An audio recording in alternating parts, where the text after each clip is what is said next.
মই চিম্পি আপোনালোক সকলোকে স্বাগতম জনাইছোঁ। আশা কৰিছোঁ আপোনালোক সকলো ভালেই আছে। আজি মই আপোনালোকলৈ এটা নতুন ৰেচিপি লৈ আহিছোঁ।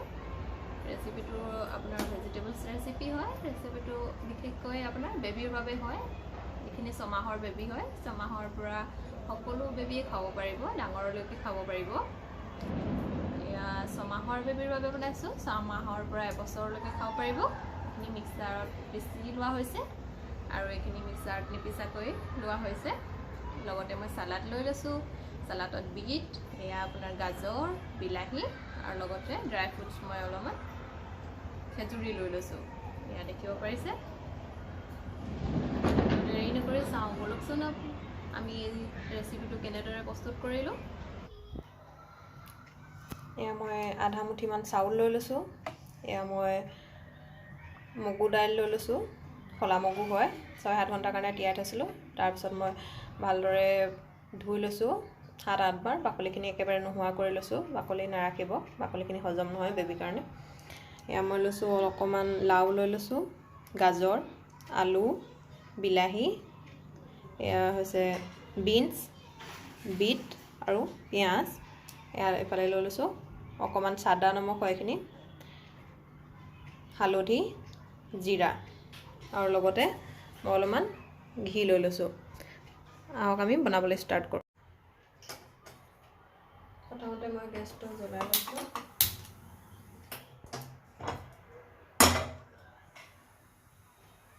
কুকাৰটো গৰম হ'বলৈ দিছোঁ।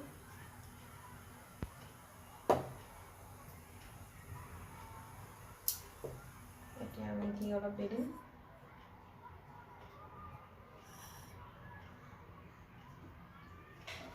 ঘি আধা চামুচ দি দিছোঁ।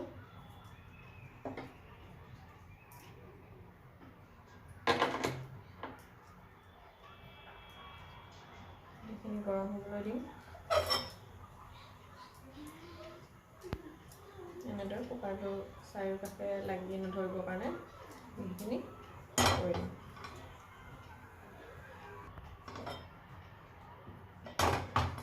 এতিয়া আমি জিৰা দি দিম।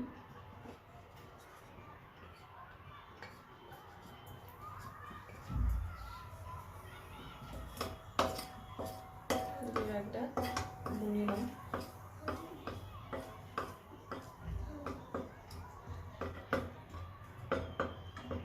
এতিয়া পিঁয়াজ দি দিম।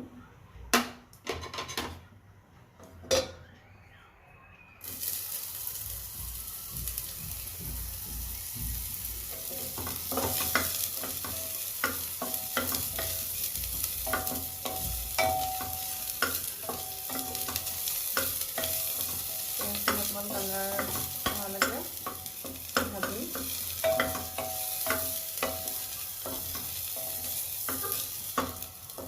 পিঁয়াজৰ কালাৰ আহি গ'ল। কালাৰ অহাৰ লগে লগে চব্জি যিমানখিনি চব্জি আছে গোটেইখিনি চব্জি আমি দি দিম। লাও, গাজৰ, বিট, বিন, আলু, বিলাহী।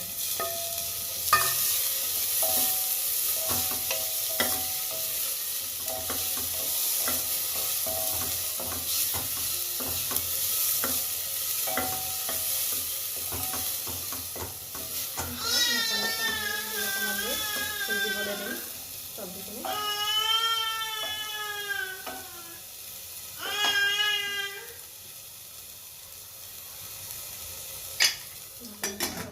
সিজিবলৈ দিম। ঢাকনি খুলি মই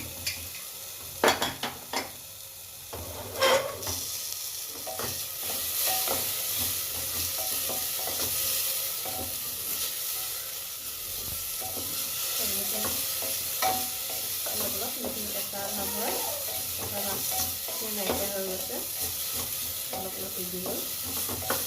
এতিয়া আমি চাউল আৰু দাইলখিনি দি দিম।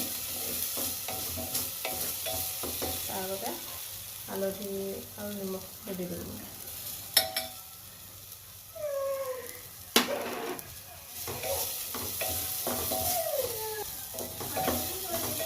এতিয়া দাইলখিনি দি দিম।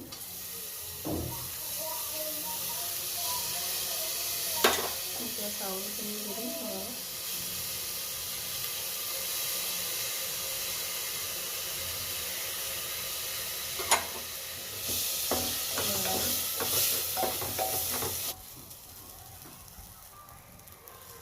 পানী দি দিম।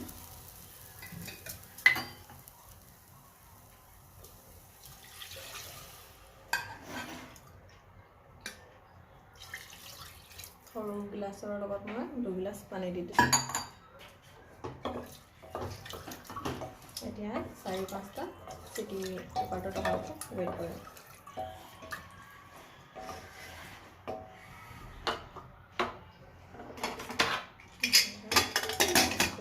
4-5টা চিটি অহালে ৱেইট কৰিম।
চাৰিটা চিটি আহি গ'ল। এতিয়া গেছটো বন্ধ কৰি দিম। গেছ চিটিটো নিজে নিজে যোৱালৈকে ৱেইট কৰিম। চিটিটো যোৱাৰ পিছত কুকাৰটো খুলি চাওঁ কেনেকুৱা হ'ল।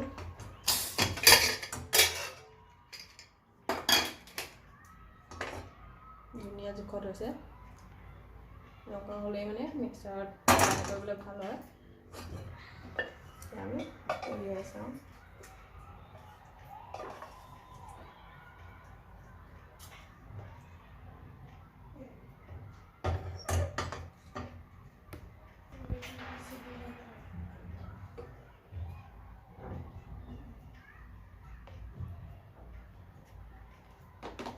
ছোৱালীৰ কাৰণে উলিয়াই ল'লোঁ আৰু যিহেতু মোৰ সৰুজনী ছোৱালী 7 মাহলৈ সোমাইছে, তাৰ কাৰণে মিক্সাৰ গ্ৰাইণ্ডত মই এইখিনি ব্লেণ্ড কৰি ল'ম। তাৰপিছত আপোনাক দেখুৱাই আছোঁ। গ্ৰাইণ্ড কৰি হোৱাৰ পিছত এতিয়া লাষ্ট ৰিজাল্টটো চাওঁ।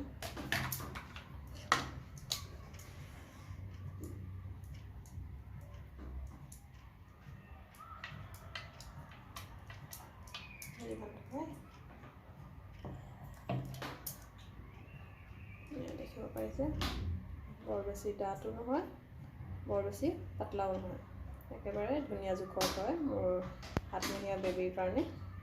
আৰু বাকী আপোনালোকৰ বেবী যদি ডাঙৰ হয় তেনেহ'লে ডাইৰেক্ট মিক্সাৰ গ্ৰাইণ্ড নকৰাকৈ এনেদৰে খাব পাৰিব। মই অলপমান চালাড লৈ লৈছোঁ।